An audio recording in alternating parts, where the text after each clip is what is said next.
Hi అండి, welcome back to our channel అమ్మ చేతి మధురం. ఇవాల్టి వీడియోలో స్పెషల్ రెసిపీ మిల్క్ బ్రెడ్. ఇంట్లోనే ఓవెన్ లేకపోయినా కూడా మనం గ్యాస్ స్టవ్ మీద మిల్క్ బ్రెడ్ని ఎలా ప్రిపేర్ చేయాలో చూసేద్దాము. చాలా స్పంజీగా, చాలా సాఫ్ట్గా వచ్చింది. బేకరీ షాప్లో మనం తెచ్చుకుంటాం కదా, సేమ్ అలాగే ఉంటుంది. మీరు కూడా ట్రై చేసి చూడండి. ఎలా ప్రిపేర్ చేయాలో చూద్దాము. మిక్సింగ్ బౌల్ తీసుకొని 1/2 కప్ వరకు గోరువెచ్చగా ఉన్న మిల్క్ యాడ్ చేసుకుందాము. ఇందులో 2.5 టేబుల్ స్పూన్ వరకు షుగర్ కూడా యాడ్ చేసుకొని షుగర్ మిల్క్లో మెల్ట్ అయ్యేంత వరకు కలుపుకోవాలి. పాలు వేడిగా ఉంటాయి కాబట్టి తొందరగానే మెల్ట్ అయిపోతుంది. ఇన్స్టెంట్ డ్రై ఈస్ట్ని కూడా 1/4 టీ స్పూన్ వరకు యాడ్ చేసుకొని స్పూన్తో బాగా కలుపుకున్న తర్వాత మూతతో కవర్ చేసి 5 నుంచి 6 నిమిషాల వరకు పక్కన పెట్టుకుందాము. 6 నిమిషాల తర్వాత మూత తీసి చూద్దాము. చూసారు కదా, ఒక లేయర్ లాగా ఫామ్ అవుతుంది. ఈస్ట్ యాక్టివేట్ అయినప్పుడు మనకి ఇలా ఫ్రాతీనెస్తో ఒక లేయర్ లాగా ఫామ్ అవుతుంది. దీన్ని కూడా ఒకసారి బాగా మిక్స్ చేసుకుందాము. ఇందులో 1 కప్పు ప్లస్ 1/2 కప్పు వరకు మైదా యాడ్ చేసుకుంటున్నాను. అంటే 1.5 కప్ మైదా, 1/4 కప్ వరకు మిల్క్ పౌడర్ యాడ్ చేసుకుందాము. మిల్క్ పౌడర్ యాడ్ చేసుకోవడం వల్ల మనకి బ్రెడ్ అనేది చాలా టేస్టీగా ఉంటుంది. కొంచెం సాల్ట్ కూడా యాడ్ చేసుకుందాము. సాల్ట్ని ఖచ్చితంగా మైదా యాడ్ చేసుకున్న తర్వాతే యాడ్ చేసుకోవాలి. ఈస్ట్తో పాటు అసలు యాడ్ చేసుకోకూడదు. ఈస్ట్ యాక్టివేట్ అవ్వకుండా పోతుంది. ఇప్పుడు వీటిని స్పూన్తో ఒకసారి బాగా కలుపుకున్న తర్వాత పిండి గట్టిగా ఉంటే కాచి చల్లార్చిన పాలు అవసరమైతేనే యాడ్ చేసుకోవాలి. పిండిని గట్టిగా కాకుండా ఇలా లూజ్గానే కలుపుకోవాలి. పిండి కొంచెం లూజ్గా ఉంటుంది కదా, కలుపుకోవడం కొంచెం ఇబ్బందిగా ఉంటుంది. ఇలాంటి టైంలో మనం 1/2 స్పూన్ వరకు ఆయిల్ ఒకసారిగా కాకుండా కొంచెం కొంచెంగా యాడ్ చేసుకుంటూ పిండిని కలుపుకుంటే మనకి తొందరగా పిండి అనేది ప్రిపేర్ అయిపోతుంది.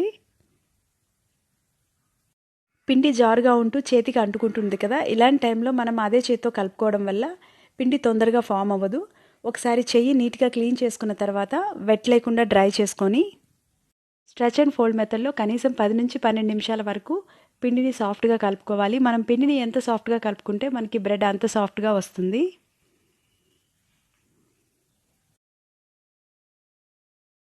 ఇలా సాఫ్ట్గా కలుపుకున్న తర్వాత పిండిని మనం బౌల్లోకి ట్రాన్స్ఫర్ చేసుకుందాము. ఈస్ట్ యాడ్ చేసుకోవడం వల్ల పిండి సైజ్ డబల్ అవుతుంది. మనం బౌల్లో పెట్టుకున్నప్పుడు పిండి అంటుకోకుండా 2 డ్రాప్స్ ఆయిల్ స్ప్రెడ్ చేసుకొని సాఫ్ట్గా చేసి పెట్టుకున్న పిండిని ఈ బౌల్లోకి పెట్టుకుందాము. దీని మీద 2 డ్రాప్స్ వరకు ఆయిల్ యాడ్ చేసుకుంటే డ్రై అయిపోకుండా ఉంటుంది. మూతతో కవర్ చేసి 1 గంట పాటు పక్కన పెట్టుకోవాలి. 1 అవర్ తర్వాత క్లాత్ తీసి చూద్దాము. కరెక్ట్గా పిండి డబుల్ సైజ్ అవుతుంది. చాలా సాఫ్ట్గా ఫ్లఫీగా కూడా ఉంటుంది. మనం ఈస్ట్ కరెక్ట్ క్వాంటిటీ యాడ్ చేసుకోవడం వల్ల మనకి ఎటువంటి స్మెల్ లేకుండా పర్ఫెక్ట్గా బ్రెడ్ అనేది తయారవుతుంది. ఇలా సాఫ్ట్గా కూడా ఉంటుంది. దీన్ని 2 నుంచి 3 నిమిషాల పాటు మళ్ళీ సాఫ్ట్గా కలుపుకోవాలి. దీన్ని ఓవెల్ షేప్లోకి అంటే లాగ్ షేప్లోకి చేసుకోవాలి. ఇలా చేత్తో బ్రష్ చేసుకుంటూ ఓవెల్ షేప్లోకి తెచ్చుకుంటున్నాను.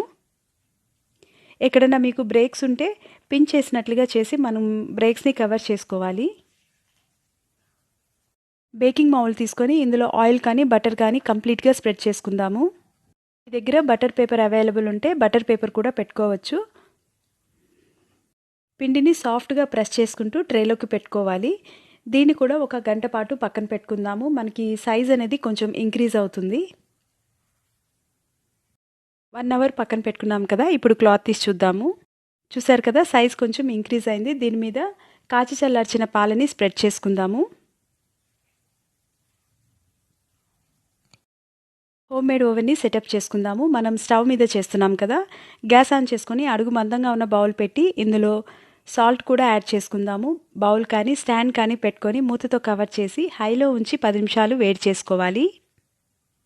10 మినిట్స్ తర్వాత మనం ప్రిపేర్ చేసి పెట్టుకున్న బ్రెడ్ ట్రైన్ కూడా ఇందులో పెట్టుకుందాము. గ్యాస్ని లో ఫ్లేమ్లోకి అడ్జస్ట్ చేసుకొని మూతతో కవర్ చేసి ఎక్కడ ఎయిర్ లీక్ అవ్వకుండా చూసుకోవాలి. అరగంట పాటు బేక్ చేసుకుందాము. 20 నిమిషాలు బేక్ అయిన తర్వాత మధ్యలో ఒకసారి మూత తీసి బ్రెడ్ మంచి కలర్ రావడం కోసం కాచి చల్లార్చిన పాలని ఇంకొకసారి స్ప్రెడ్ చేసుకుందాము. ఇప్పుడు మళ్ళీ మూతతో క్లోజ్ చేసి మరో 10 నిమిషాలు బేక్ చేసుకొని గ్యాస్ ఆఫ్ చేసుకుందాము. గ్యాస్ ఆఫ్ చేసుకున్న వెంటనే ట్రేని మనం సెపరేట్ చేసుకుందాము. వేడిగా ఉన్నప్పుడే బ్రెడ్ని డీమౌల్ చేసుకున్న తర్వాత దీని మీద బటర్ కూడా అప్లై చేసుకుందాము. బ్రెడ్ చాలా సాఫ్ట్గా వచ్చింది. వాటర్ని బాగా పిండేసుకున్న తర్వాత తడి క్లాత్లో ఈ బ్రెడ్ని చుట్టుకొని 1 అవర్ పాటు పక్కన పెట్టుకుందాము. బాగా చల్లగా అయ్యేంత వరకు దీన్ని ఇలా కవర్ చేసి పెట్టుకోవాలి. 1 అవర్ తర్వాత ఇది బాగా చల్లగా అయిపోయి ఉంటుంది కదా, చాలా సాఫ్ట్గా కూడా ఉంటుంది. ఇప్పుడు దీన్ని కట్ చేసుకుందాము. చాలా సాఫ్ట్గా ఉంది, బ్రేక్ అయిపోకుండా జాగ్రత్తగా కట్ చేసుకుందాము. బ్రెడ్ తయారు చేసుకునే మౌల్డ్స్ విడిగా ఉంటాయి. నేను కేక్ మౌల్డ్లో చేస్తున్నాను. మీకు పర్ఫెక్ట్గా షేప్ కూడా రావాలి అనుకుంటే బ్రెడ్ మౌల్డ్లో చేసుకోవచ్చు. టేస్ట్ మాత్రం చాలా ఎక్సలెంట్గా వచ్చింది. మీకు చూస్తేనే అర్థమై ఉంటుంది కదా.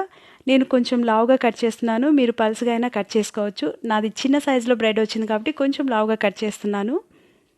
పల్స్గా కట్ చేసుకున్నా కూడా మనకి బ్రెడ్ ఎక్కడా విరిగిపోకుండా అంత సాఫ్ట్గా వచ్చింది. చూసారు కదా, నేను ఫోల్డ్ చేసినా కూడా అది విరిగిపోకుండా పర్ఫెక్ట్గా ఉంటుంది. అన్ని పీసెస్ పర్ఫెక్ట్గా కట్ చేశాను, ఎక్కడ బ్రేక్ అవ్వకుండా చాలా బాగా వచ్చాయి. జామ్ రెసిపీని నిన్నటి వీడియోలో అప్లోడ్ చేశాను కదా, నేను ఆ జామ్ని ఈ బ్రెడ్ మీద అప్లై చేస్తున్నాను. చాలా టేస్టీగా వచ్చింది జామ్, ఇంకా బ్రెడ్ కూడాను. మనం పల్ప్ ఫిల్టర్ చేసుకోకుండా జామ్ని ప్రిపేర్ చేసుకోవడం వల్ల దాంట్లో ఉన్న టేస్ట్ ఇంకొంచెం ఇంక్రీజ్ అయింది. మీరు కూడా ఖచ్చితంగా ట్రై చేసి చూడండి. మీకు ఈ రెసిపీ నచ్చినట్లయితే ఒక లైక్ చేయండి, మీ ఫ్రెండ్స్ తోటి రిలేటివ్స్ తోటి షేర్ చేయండి, సబ్స్క్రైబ్ చేసి సపోర్ట్ చేయండి అమ్మ చేతి మధురం ఛానల్ని. Thank you.